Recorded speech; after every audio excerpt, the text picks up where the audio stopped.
When to use your or your. Ang your ay isang panghalip o possessive pronoun na ang ibig sabihin ay isang bagay na pag-aari mo o ng taong kausap mo.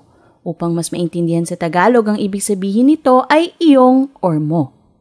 Narito ang mga halimbawa. What is your name?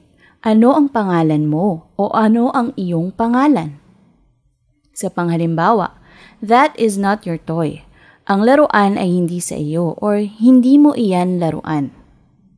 Ang your naman na may apostrophe ay isang contraction na ang ibig sabihin ay ang pinagsamang dalawang salita na you at are.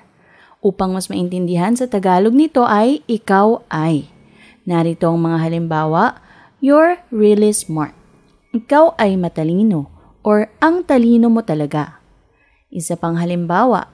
I'm glad that you're my friend. Masaya ako na ikaw ay kaibigan ko. Now let's practice. Is this your book?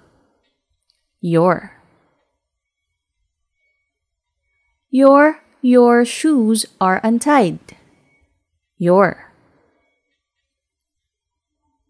I hope you're feeling better soon.